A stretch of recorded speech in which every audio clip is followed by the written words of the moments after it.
Good morning dear students. So in today's video we will start chapter number 2 which is acid, bases and salts. इसमें हम लोगों को acid, base and salts के बारे में पढ़ना है. ठीक है, तो सबसे पहले स्टार्ट करते हैं एसिड से. तो एसिड्स का डेफिनेशन क्या होता है? एसिड्स आर द सब्सटेंसेस और chemical which donates H plus ions, hydrogen positive ions in the solution. मतलब कि एसिड्स ऐसे सब्सटेंसेस या ऐसे केमिकल्स होते हैं जो कि क्या करते हैं, जब आप इनको वाटर में डिज़ोल्व करते हैं तो ये H प्लस आयंस को रिलीज करते हैं उस वाटर के अंदर. ओके, और ये जो H प्लस आयंस होते हैं ये स्टेबल नहीं होते हैं. ओके, स्टेबल नहीं होते हैं और जिस वाटर में आपने इसको डिज़ोल्व किया है उस वाटर में ये क्या कर लेते हैं, वाटर मॉलिक्यूल से रिएक्ट करके हाइड्रोनियम आयन को फॉर्म कर लेते हैं. ठीक है, बिकॉज ये जो H प्लस आयंस होते हैं ये स्टेबल नहीं होते, एक्टिव कंडीशन में होते हैं. तो इस एक्टिव कंडीशन में ये क्या करते हैं, जो वाटर मॉलिक्यूल होता है H2O उससे कंबाइन करके क्या बना लेते हैं, H3O पॉजिटिव आयन, जिसको बोलते हैं हाइड्रोनियम आयन. ठीक है, then other property of acids are sour in test. ठीक है, ये स्वाद में कैसे होते हैं, खट्टे होते हैं. They are sour in test. Next property क्या है, it turns blue litmus paper two red. ठीक है, अब देखो लिटमस पेपर क्या होता है, कैसे बनता है. देखो लिटमस पेपर एक ऐसे प्लांट से बनता है. ठीक है, जैसे आपको पता है कि जो पेपर्स होते हैं वो प्लांट से बनते हैं. ठीक है, तो लिटमस एक स्पेशल टाइप के प्लांट बोलते हैं जिसको लिटमस वाला प्लांट बोलते हैं. ठीक है, उस लिटमस वाले प्लांट से एक्सट्रैक्ट को निकाल के उसका पेपर बनाते हैं. और ये पेपर 2 टाइप के होते हैं, एक ब्लू लिटमस पेपर होता है और एक रेड लिटमस पेपर होता है. ठीक है, उसमें से जो ब्लू लिटमस पेपर होता है उसका यूज़ क्या करने के लिए करते हैं, एसिड्स को इंडिकेट करने के लिए करते हैं कि जो आपका गिवन सैंपल है या गिवन जो केमिकल है वो आपका एसिड है. अगर वो ब्लू लिटमस पेपर रेड में कन्वर्ट हो जाता है, ठीक है, suppose this is the litmus paper, blue litmus paper, और इसमें आपने केमिकल में इसको डीप किया और ये कैसा हो गया, रेड हो गया. ठीक है, तो आप क्या बोलोगे कि यहाँ पर जो गिवन सैंपल है वो कौन सा है, एसिड है. ओके, अब देखो एसिड जो होते हैं वो 2 टाइप्स के होते हैं. एक होते हैं वीक एसिड होते हैं और एक strong acid. There are 2 types of acids, weak acids and strong acids.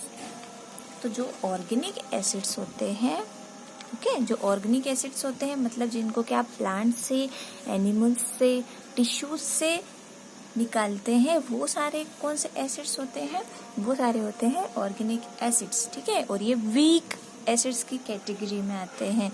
यहाँ पे कुछ एग्जांपल्स ले लेते हैं, like acetic acid CH3COOH. Okay, this is known as acetic acid. उसको विनेगर भी बोलते हैं. ठीक है, इसका मोस्ट कॉमनली नेम है विनेगर, आपने सुना होगा. ठीक है, नेक्स्ट है HCOOH. It is known as formic acid. और ये जो फॉर्मिक एसिड होता है वो किस में प्रेजेंट होता है, जो चींटी होती है ना, चींटी, उसके स्टिंग में प्रेजेंट होता है. मतलब चींटी का जो काटने वाला पार्ट होता है ना, वहाँ पे प्रेजेंट होता है फॉर्मिक एसिड. इसीलिए जब चींटी काटती है ना तो बहुत ज़्यादा ईचिंग होती है. ओके, पेन भी होता है बाद में. ठीक है, नेक्स्ट है आपका लैक्टिक एसिड. लैक्टिक एसिड किस में प्रेजेंट होता है, कर्ड में. ये भी आपका एसिड होता है. ओके, ऑर्गेनिक एसिड होता है. Next citric acid. सारे जो सोर फ्रूट्स हैं, जो ऐसे फ्रूट्स जो कि टेस्ट में आपको कैसे लगते हैं, खट्टे, वो सारे उनमें सब में क्या प्रेजेंट होता है, सिट्रिक एसिड प्रेजेंट होता है. नेक्स्ट आपका टार्ट्रिक एसिड. जो आप इमली खाते हैं, आमचूर खाते हैं, उन सब में क्या प्रेजेंट होता है, टार्ट्रिक एसिड. तो ये जो सारे एसिड्स होते हैं ये सब आते हैं ऑर्गेनिक एसिड्स की कैटेगरी में. और सारे ऑर्गेनिक एसिड्स कौन से एसिड्स होते हैं, वीक एसिड्स होते हैं. ठीक है, नेक्स्ट है आपका स्ट्रॉन्ग एसिड. देखो मैंने यहाँ पे लिख के रखा है ना, organic acids are weak acids because they do not give that much hydrogen ion in solution. मतलब कि ये उतने ज़्यादा हाइड्रोजन आयंस नहीं देते हैं जितने कि स्ट्रॉन्ग एसिड्स देते हैं जब आप उनको वाटर में डिसॉल्व करते हो. ओके, चलो अब पढ़ते हैं स्ट्रॉन्ग एसिड्स. तो मिनरल एसिड्स जो होते हैं वो स्ट्रॉन्ग एसिड्स की कैटेगरी में आते हैं. सिर्फ इसको छोड़कर। ओके, देखो जो आपका हाइड्रोक्लोरिक एसिड होता है HCl, सल्फ्यूरिक एसिड होता है, नाइट्रिक एसिड होता है, H2CO3 होता है, फॉस्फोरिक एसिड होता है, H2SO3 होता है, हाइड्रोजन सल्फाइड होता है, ये सारे किस कैटेगरी में आते हैं? ये सारे स्ट्रॉन्ग एसिड की कैटेगरीज में आते हैं। Okay, they are strong acids.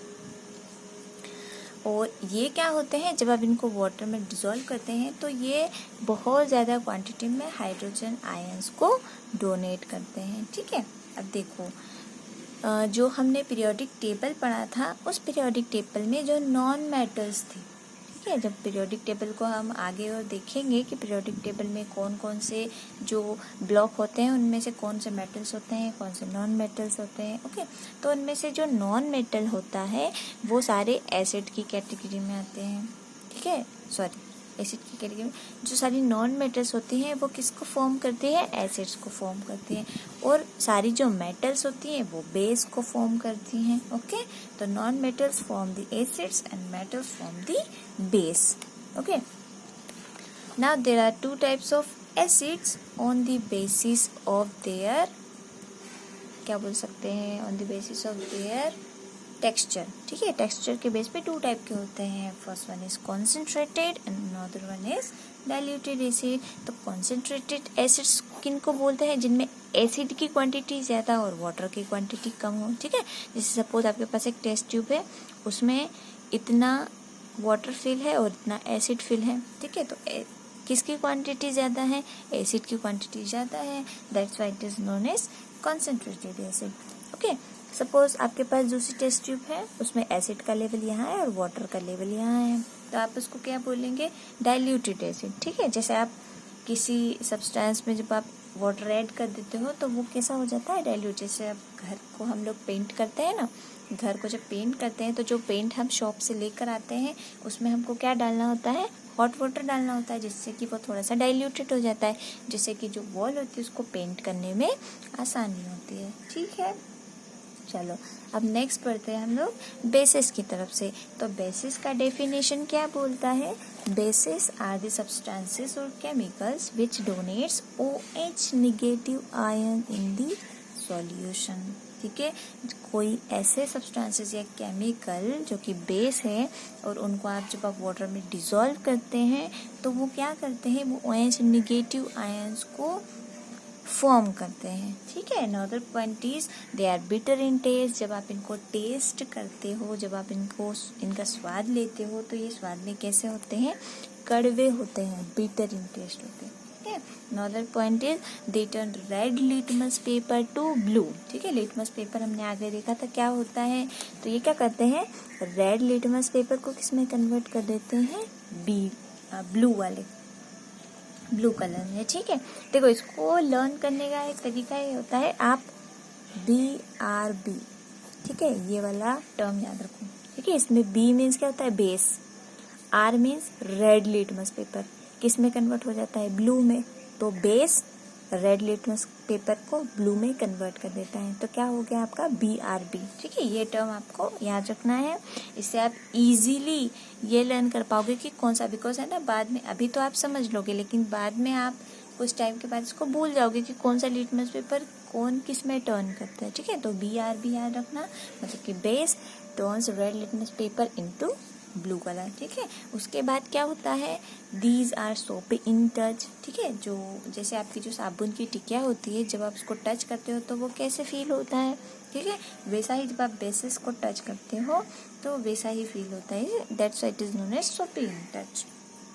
Okay, देखो अब ये भी टू टाइप्स के होते हैं, strong bases and weak bases. जो स्ट्रॉन्ग बेसिस होते हैं वो ज़्यादा क्वांटिटी में OH आयंस को रिलीज नहीं करते हैं, और जो वीक बेसिस जो स्ट्रॉन्ग एसिड्स होते हैं, वो स्ट्रॉन्ग बेसिस जो होते हैं वो ज़्यादा OH आयंस को रिलीज करते हैं, और जो वीक बेसिस होते हैं वो कम OH आयंस को रिलीज करते हैं। ठीक है, स्ट्रॉन्ग बेसिस के एग्जाम्पल्स आप लोगों को ध्यान रखना है, sodium hydroxide NaOH, potassium hydroxide KOH and calcium hydroxide CaOH twice. ठीक है, वीक बेसिस के एग्जाम्पल क्या है? NH4OH, this is known as ammonium hydroxide. Okay, देखो जो बेसेस होते हैं उनके लिए एक टर्म यूज होती है जिसको बोलते हैं एल्कली। ठीक है, अब एल्कली का क्या मतलब होता है कि ऐसे बेसेस जो कि वाटर में सोल्यूबल होते हैं, जो कि वाटर में क्या हो जाते हैं, कंप्लीटली डिसॉल्व हो जाते हैं। तो वो जो सोल्यूशन होता है बेस का, वो वाला जो सोल्यूशन होता है उसको बोलते हैं एल्कली या एल्कलाइन सोल्यूशन। ठीक है, एक बार फिर से सुनो, ऐसे बेसेस जो कि वाटर में डिसॉल्व हो जाते हैं completely, they are known as alkali और एल्कलाइन सोल्यूशन। ठीक है, चलो आगे बढ़ते हैं। नेक्स्ट है आपका इंडिकेटर्स। इंडिकेटर्स क्या होते हैं? ठीक है, देखो आपने नॉर्मल भी सुना होगा, नॉर्मल लाइफ में भी हम लोग यूज करते हैं इसको इंडिकेट करना। इंडिकेट मतलब कि उसको पहचानना, रिकॉग्नाइज करना। ठीक है, उसको बोलते हैं इंडिकेटर। तो इसका डेफिनेशन क्या बोलता है? These are the substances which change their colour और स्मेल। या तो कलर भी हो सकता है या फिर स्मेल भी हो सकती है in different types of substances. ठीक है, इंडिकेटर्स ऐसे सब्सटेंसेस होते हैं जो कि किसी सब्सटेंस को इंडिकेट करने में, उसकी पहचान करने में हेल्पफुल होते हैं। ठीक है, जिसके थ्रू हम उसकी पहचान कर सकते हैं, उनको बोलते हैं इंडिकेटर्स। ओके, अब टाइप्स ऑफ इंडिकेटर्स, अब ये 3 टाइप्स के होते हैं। ठीक है, फर्स्ट है आपका natural indicator. So those indicators which are found in nature like in plants are called natural indicators। मतलब ऐसे इंडिकेटर जो हमको नेचुरली एनवायरनमेंट में मिल जाते हैं। ठीक है, उनको हमको लैब में प्रिपेयर करने की ज़रूरत नहीं होती है। ठीक है, वो नेचुरली बस उनको कन्वर्ट करना होता है। जैसे लिटमस का प्लांट है तो उसमें से आप लिटमस निकालो, उसको पेपर में कन्वर्ट करो। ठीक है, टर्मरिक का प्लांट है, उसमें से आप टर्मरिक को निकालो, उसको एज ए इंडिकेटर यूज करो। तो वो सारे इंडिकेटर जो हमको नेचुरली इन्वायरमेंट में पहले से ही प्रेजेंटेबल मिलते हैं, प्रेजेंट होते हैं, उन सभी को क्या बोलते हैं? Natural indicators. ठीक है, जैसे फर्स्ट है आपका लिटमस इंडिकेटर, सेकंड है आपका टर्मरिक इंडिकेटर। अब लिटमस इंडिकेटर क्या करता है? जब लिटमस पेपर एसिड को कांटेक्ट में आता है तो वो ब्लू लिटमस को किस में कन्वर्ट कर देता है? रेड को। और रेड वाले लिटमस को किस में कन्वर्ट कर देता है? ब्लू को। ठीक है, जब टर्मरिक एसिड के कांटेक्ट में आती है तो वो येलो कलर की हो जाती है। ठीक है, अब आप बोलोगे टर्मरिक तो ऑलरेडी येलो होती है। ठीक है, तो नॉर्मली जो येलो कलर होता है ना, वो ऊपर से ऐड करते हैं। ठीक है, जो जब आप बिल्कुल नेचुरल वाली टर्मरिक को देखोगे ना, एकदम येलो, थोड़ी सी मतलब लाइट येलो होती है। ठीक है, तो जब आप एसिड्स को उसमें ऐड करोगे ना तो वो बिल्कुल येलोइश हो जाएगी। ठीक है, फिर जब आप टर्मरिक को बेसिस में ऐड करोगे तो वो जो सॉल्यूशन है या वो जो सब्सटेंस है वो किस तरह का हो जाएगा? वो रेड कलर में कन्वर्ट हो जाएगा। ठीक है, ये जो टर्मरिक है ना उसका कलर कैसा हो जाएगा? रेड हो जाएगा। ठीक है, जैसे जब देखना आप, जब आप टर्मरिक के ऊपर डिटर्जेंट डालोगे ना, जो भी डिटर्जेंट होता है, जो आपकी सोप होती है या फिर आप डिटर्जेंट पाउडर ले लो, जब आप उसको टर्मरिक के ऊपर ऐड करोगे ना तो वो रेड कलर का हो जाएगा। ये एक्सपेरिमेंट आप घर पे करके देखना, बहुत इजी सा एक्सपेरिमेंट है। ठीक है, नेक्स्ट इंडिकेटर का टाइप है आपका सिंथेटिक इंडिकेटर। सिंथेटिक इंडिकेटर का मतलब होता है कि जिनको आपको बनाना पड़ता है लैब के अंदर। ठीक है, उनको आपको स्पेशली डिजाइन करना होता है, जो कि केमिकली डिजाइंड होते हैं। तो they are chemical substances which is synthesized inside the lab या लेबोरेटरी। ठीक है, इसके एग्जाम्पल है मिथाइल ऑरेंज एंड फिनोल्फ्थलीन। ठीक है, अब देखो, जब मिथाइल ऑरेंज को आप एसिड के कांटेक्ट में ले जाते हो तो उसका कलर रेड हो जाता है, और जब आप उसको बेस के कांटेक्ट में ले जाते हो तो उसका कलर येलो हो जाता है। ठीक है, फिनोल्फ्थलीन को जब आप एसिड के कांटेक्ट में ले जाते हो तो उसका कलर चेंज नहीं होता है, कलरलेस हो जाता है। मतलब जो सोल्यूशन है वो कैसा रहेगा? कलरलेस रहेगा। ठीक है, और फिनोल्फ्थलीन को जब आप बेस के कांटेक्ट में ले जाओगे तो ये डीप पिंक कलर का हो जाएगा, या फिर उसको वायलेट भी बोल सकते हैं। ठीक है, या तो डीप पिंक दिखेगा या तो वायलेट कलर का दिखेगा। ओके, नेक्स्ट इंडिकेटर है आपके ऑल्फैक्टरी इंडिकेटर्स। ठीक है, these are the substances which have different odor which have different odour या smell in acid and bases. देखो ऑर्डर का मतलब होता है ना स्मेल, ये ऑर्डर वाला ऑर्डर नहीं है जो ऑर्डर देते हैं ना किसी को, पानी लेके आओ, खाना लेके आओ, वो वाला नहीं, ठीक है। ORDER ऑर्डर का मतलब होता है स्मेल। जो ओल्फैक्टरी इंडिकेटर्स होते हैं, ठीक है, तो जब आप उनको एसिड में ऐड करते हो, जब आप उनको बेसिस में ऐड करते हो तो वो डिफरेंट टाइप की स्मेल को जनरेट करते हैं, डिफरेंट टाइप की ऑर्डर को जनरेट करते हैं, ठीक है। जैसे एग्जांपल है वेनिला एसेंस, ठीक है। वेनिला आइसक्रीम तो आप लोगों ने खाई होगी, ठीक है। तो वो जो वेनिला एसेंस होते हैं वो एज ए इंडिकेटर यूज होते हैं। जब आप उसको एसिड में ऐड करते हो तो पहले से ही उसका जो स्मेल है ना वो बहुत ज़्यादा क्या हो जाता है, डीप हो जाता है, ठीक है, बहुत ज़्यादा डीप स्मेल आता है। और जब आप उसको बेसिस में ऐड करोगे तो फिर कोई स्मेल नहीं आएगा, ठीक है। तो हमको पता चल जाएगा कि ऐसा सब्सटेंस है जो जिसमें हमने वेनिला एसेंस ऐड किया है, अगर उसमें से कोई स्मेल नहीं आ रही है, इसका क्या मतलब है कि जो गिवन सैंपल है या गिवन जो सब्सटेंस है वो क्या है, बेस है, ठीक है। और अगर उसमें से डीप स्मेल आएगी मतलब कि उसमें क्या प्रेजेंट है, एसिड प्रेजेंट है, ठीक है। नेक्स्ट है आपका क्लो ऑयल, ठीक है, ये ऑयल है। क्लो ऑयल मतलब होता है लौंग का तेल। लौंग तो आप लोगों ने सुना होगा ना, घर पे यूज करते हैं खाना बनाने में। तो जो क्लो ऑयल होता है जब आप उसको एसिड में डालते हो तो उसका बहुत ज़्यादा डीप स्मेल आता है, बहुत ज़्यादा स्मेल आता है, ठीक है। और जब उसको बेसिस में ऐड करते हो तो जो स्मेल होता है वो बहुत कम हो जाता है, एकदम ख़त्म नहीं होता, बहुत ज़्यादा कम हो जाता है, ठीक है। स्मेल क्या हो जाती है, डिक्रीज हो जाती है। चलो अब नेक्स्ट हम लोगों को पढ़ना है chemical properties of acids and bases की एसिड और बेसिस की क्या क्या केमिकल प्रॉपर्टीज होती है, ठीक है। अब इसके पहले मैं आप लोगों को एक चीज़ ये बता दूं कि अभी हम लोगों ने पढ़ा था कि acids are sour in test, मतलब जब आप उनको टेस्ट करते हो तो वो हमको खट्टे लगते हैं। बट क्या आप सारे एसिड्स को टेस्ट कर सकते हो, ठीक है। बट जो केमिकल जो केमिस्ट्री लैब वाले जो केमिकल्स होते हैं उनको आप टच भी नहीं कर सकते, टेस्ट करना तो दूर की बात है, ठीक है, क्योंकि वो डेंजरस होते हैं, उनसे आपको कोई ना कोई हार्म होगा, ठीक है। तो उनको इंडिकेट करने के लिए, ठीक है, हम लोग क्या यूज़ करते हैं, लिटमस पेपर यूज़ करते हैं या डिफरेंट टाइप के इंडिकेटर्स हम लोग यूज़ करते हैं, ठीक है। चलो अब आते हैं chemical properties of acids and bases. तो इसमें जो फर्स्ट केमिकल प्रॉपर्टी होती है वो क्या है, reaction of metal with acid and base. जब मेटल्स एसिड के साथ रिएक्ट करती है या जब मेटल बेस के साथ रिएक्ट करती है तो वो क्या फॉर्म करती है हम लोग देखेंगे, ठीक है। तो सबसे पहले देखते हैं कि जब कोई मेटल एसिड के साथ रिएक्ट करती है तो वो क्या बनाती है, ठीक है। जब कोई मेटल एसिड के साथ रिएक्ट करेगी तो वो क्या फॉर्म करेगी, वो सॉल्ट को फॉर्म करेगी और प्लस में हाइड्रोजन गैस को फॉर्म करेगी, ठीक है। क्या फॉर्म करेगी, जब एसिड और मेटल एक दूसरे से रिएक्ट करेंगे तो वो क्या फॉर्म करेंगे, सॉल्ट एंड हाइड्रोजन गैस, ठीक है। एग्जाम्पल के तौर पे हम लोगों ने लिया है हाइड्रोक्लोरिक एसिड और मेटल के लिए हम लोगों ने लिया है जिंक, ठीक है। जिंक जो होती है वो क्या होती है, मेटल होती है। तो ये जब दोनों आपस में रिएक्ट करेंगे तो इससे क्या बनेगा, ये जो जिंक है ये क्या करेगा, इस हाइड्रोजन को क्लोरीन के पास से हटा देगा कि भाई तू भाग, मुझे इसके साथ जुड़ना है, ठीक है।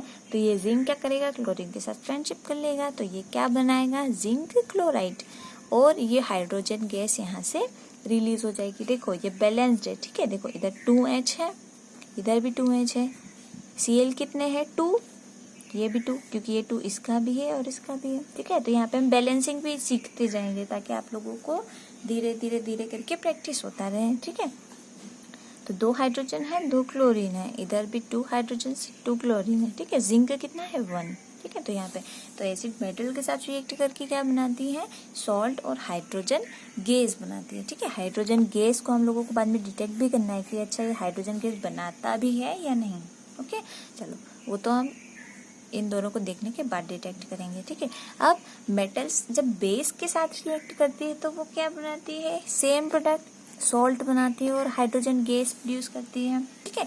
बेस हमने लिया है NaOH मतलब सोडियम हाइड्रोक्साइड और मेटल एज इट इज हमने लिया है जिंक। तो ये जिंक क्या करेगा,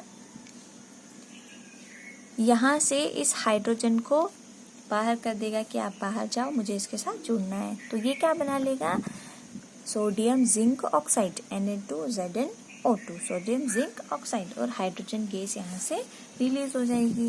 बैलेंस है, देखो 2 सोडियम है, ठीक है, तो 2 सोडियम है, 2 ऑक्सीजन है, 2 ऑक्सीजन है, 2 हाइड्रोजन है, 2 हाइड्रोजन है, और 1 जिंक है, तो 1 जिंक है, ठीक है। इधर भी क्वांटिटी उतनी ही है और इधर भी क्वांटिटी उतनी ही है, ठीक है, दोनों साइड बैलेंस्ड क्वांटिटी है।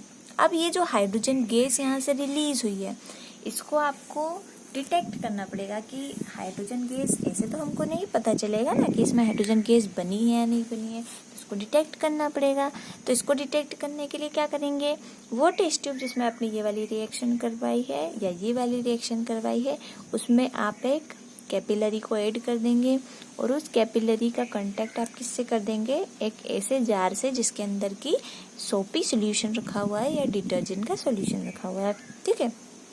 अब उसमें से क्या होगा, जैसे ही यहाँ से हाइड्रोजन गैस रिलीज होगी, ये हाइड्रोजन गैस जाएगी किसके अंदर, आपका जो डिटर्जेंट सॉल्यूशन है उसके अंदर, और यहाँ पे फॉर्म हो जाएंगे आपके हाइड्रोजन बबल्स, ठीक है, हाइड्रोजन बबल्स फॉर्म हो जाएंगे। अब जब आप एक बर्निंग कैंडल को हाइड्रोजन बबल्स के कांटेक्ट में लेके जाते हो, तो बिल्कुल पॉप साउंड के साथ बर्स्ट हो जाते हैं, ठीक है, पॉप साउंड के साथ। ये जैसे पटाखे की आवाज़ नहीं होती, लेकिन पटाखे की आवाज़ तो तेज़ होती है, ठीक है, तो इतनी ज़्यादा तेज़ आवाज़ नहीं आती है, बट उस तरह की आवाज़ आती है, इसीलिए इसको बोलते हैं कि यहाँ पे हाइड्रोजन गैस रिलीज हुई है, ठीक है।